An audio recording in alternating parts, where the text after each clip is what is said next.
Hello ವೀಕ್ಷಕರೇ, ನಿಮ್ಮ ಮನಸ್ಸು ಬಿದ್ದರೆ ಯೂಟ್ಯೂಬ್ ಚಾನಲ್ಗೆ ಸ್ವಾಗತ. ನಾನು ಇವತ್ತು ಮನೆಯಲ್ಲಿ ಸಿಂಪಲ್ ಆಗಿ ಮತ್ತು ಈಸಿಯಾಗಿ ಬೆಂಡೆಕಾಯಿ ಪಲ್ಯವನ್ನು ಮಾಡ್ತಾ ಇದ್ದೀನಿ. ಯಾವ ರೀತಿ ಮಾಡಬೇಕು ಅಂತ ಹೇಳ್ಕೊಡ್ತೀನಿ ಬನ್ನಿ.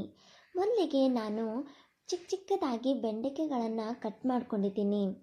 ಆಮೇಲೆ ಒಲೆ ಮೇಲೆ ಹಂಚಿಟ್ಟು ಹಂಚು ಸ್ವಲ್ಪ ಕಾಯ್ದ ಮೇಲೆ ಬೆಂಡೆಕಾಯಿಗಳನ್ನು ಹಾಕ್ಕೊಂಡು ಸ್ವಲ್ಪ ಅದರಲ್ಲಿ ಎಣ್ಣೆ ಹಾಕ್ಕೊಂಡು ಹುರ್ಕೋತಾ ಇದ್ದೀನಿ. ಬೆಂಡೆಕಾಯಿಗಳನ್ನು ಚೆನ್ನಾಗಿ ಹುರಿದ್ಕೊಳ್ಬೇಕು. ಚೆನ್ನಾಗಿ ಹುರಿದ್ಕೊಂಡ್ರೆ ಅದಕ್ಕೆ ಒಳ್ಳೆ ರುಚಿ ಬರುತ್ತೆ. ಬೆಂಡೆಕಾಯಿ ಪಲ್ಯ ನೀವು ಹಾಗೆ ಮಾಡುವುದರಿಂದ ಈ ರೀತಿ ಹುರಿದು ಮಾಡಿದರೆ ತುಂಬ ಚೆನ್ನಾಗಿ ಟೇಸ್ಟ್ ಬರುತ್ತೆ. ನೋಡಿ, ಹಂಚಿನ ಮೇಲೆ ಈ ರೀತಿ ಹಾಕ್ಕೊಂಡು ಚೆನ್ನಾಗಿ ಕಲಿಸ್ಕೊಳ್ಬೇಕು. ಇಲ್ಲದಿದ್ದರೆ ಅದು ಬ್ಲ್ಯಾಕ್ ಆಗಿ ಅದನ್ನು ಟೇಸ್ಟ್ ಕಳೆದುಕೊಳ್ಳುತ್ತೆ. ಹಾಗಾಗಿ ಈ ರೀತಿ ನಾವು ಚೆನ್ನಾಗಿ ಕಲಿಸ್ಕೊಂಡ್ಬಿಟ್ಟು ಹುರಿದ್ಕೊಳ್ಬೇಕು.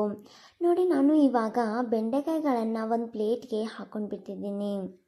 ಇವಾಗ ನಾನು ಒಗ್ಗರಣೆ ಹಾಕ್ತಾಯಿದ್ದೀನಿ. ಮೊದಲಿಗೆ ನಾನು 1 ಟೇಬಲ್ ಸ್ಪೂನ್ ಎಣ್ಣೆನ ಹಾಕ್ಕೊಂಡಿದ್ದೀನಿ. ಆಮೇಲೆ ಸಾಸಿವೆಯನ್ನು ಹಾಕ್ಕೊಂಡಿದ್ದೀನಿ. ಈರುಳ್ಳಿ ಹಾಕ್ಕೊಂಡ್ಬಿಟ್ಟು ಚೆನ್ನಾಗಿ ಹುರಿದ್ಕೊಳ್ಬೇಕು. ಆಮೇಲೆ ಮೆಣಸಿನ್ಕಾಯಿ ಹಾಕ್ಕೊಳ್ಬೇಕು. ಕೊರಿವೆ ಸೊಪ್ಪು ಹಾಕ್ಕೊಂಡು ಚೆನ್ನಾಗಿ ಕಲಿಸ್ಕೊಳ್ಬೇಕು. ಕಲಿಸಿದಾದ್ಮೇಲೆ ಬೆಳ್ಳುಳ್ಳಿ ಪೇಸ್ಟನ್ನು ಹಾಕೋತಾ ಇದ್ದೀನಿ. ಈ ಬೆಳ್ಳುಳ್ಳಿ ಪೇಸ್ಟಿಂದ ಸ್ವಲ್ಪ ಚೆನ್ನಾಗಿ ರುಚಿ ಬರುತ್ತೆ. ನಾನು ಒಗ್ಗರಣೆಯಲ್ಲಿ ಜಾಸ್ತಿ ಐಟಮ್ಸ್ ಏನು ಯೂಸ್ ಮಾಡಿಲ್ಲ. ಮನೆಯಲ್ಲಿರುವ ಇಂಗ್ರೀಡಿಯೆಂಟ್ಸೇ ಯೂಸ್ ಮಾಡಿದ್ದೀನಿ. ಯಾವ ರೀತಿ ಅಂದರೆ ಈರುಳ್ಳಿ, ಮೆಣಸಿನ್ಕಾಯಿ, ಕರಿಬೇವು ಸೊಪ್ಪು, ನಾನು ಕೊತ್ತಂಬರಿ ಮತ್ತು ಪುದೀನ ಯೂಸ್ ಮಾಡಿಲ್ಲ. ಇವಾಗ ಚೆನ್ನಾಗಿ ಒಗ್ಗರಣೆ ಹಾಕ್ಕೊಂಡಿದ ಮೇಲೆ ಬೆಂಡೆಕಾಯಿಗಳನ್ನು ಹಾಕ್ಕೊಂಡಿದ್ದೀನಿ. ಬೆಂಡೆಕಾಯಿಗಳನ್ನು ಈ ರೀತಿ ಹಾಕ್ಕೊಂಡು ಚೆನ್ನಾಗಿ ಕಲಿಸ್ಕೊಳ್ಬೇಕು. ಇವಾಗ ನಾನು 1 table spoon red chilli powder, ಹಾಗೆಯೇ ಅರಿಶಿಣ, ರುಚಿಗೆ ತಕ್ಕಷ್ಟು ಇವಾಗ ನಾನು ಉಪ್ಪನ್ನು ಹಾಕೋತಾ ಇದ್ದೀನಿ.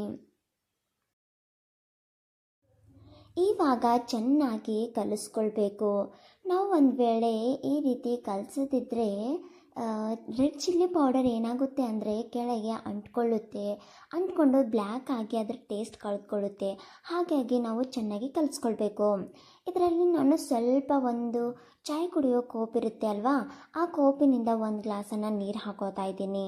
ಹಾಕ್ಕೊಂಡ್ಬಿಟ್ಟು ಮುಚ್ಚಳವನ್ನು ಮುಚ್ತಾ ಇದ್ದೀನಿ. ಆಮೇಲೆ ನೋಡಿ ಯಾವ ರೀತಿ ಕಾಣಿಸ್ತಾ ಇದೆ ಅಂತ. ನೋಡಿ, ಬೆಂಡೆಕಾಯಿ ಪಲ್ಯ ರೆಡಿಯಾಗಿದೆ. ತುಂಬ ಸ್ಪೈಸಿ ಮತ್ತು ಟೇಸ್ಟಿಯಾಗಿ ಇರುತ್ತೆ. ನೋಡಿ ಯಾವ ರೀತಿ ನಾನು ಬೆಂಡೆಕಾಯಿ ಪಲ್ಯವನ್ನು ಮಾಡಿದ್ದೀನಿ ಅಂತ.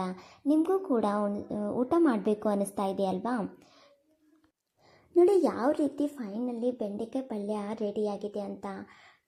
ಕಡಿಮೆ ಎಣ್ಣೆಯನ್ನು ಹಾಕ್ಕೊಂಡು ನಾವು ತರಕಾರಿ ಪಲ್ಯಗಳನ್ನು ಮಾಡಿದರೆ ಅದರ ಟೇಸ್ಟ್ ಬೇರೆಯೇ ಇರುತ್ತೆ.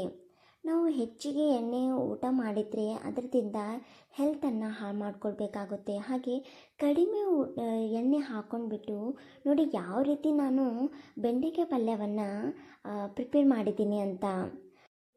ನನ್ನ ರೆಸಿಪಿ ನಿಮ್ಗೆ ಇಷ್ಟವಾದರೆ ಲೈಕ್ ಮಾಡಿ, ಶೇರ್ ಮಾಡಿ, ಹಾಗೆಯೇ ಸಬ್ಸ್ಕ್ರೈಬ್ ಮಾಡ್ಕೊಳ್ಳಿ. ಎಲ್ಲರಿಗೂ ಥ್ಯಾಂಕ್ ಯು.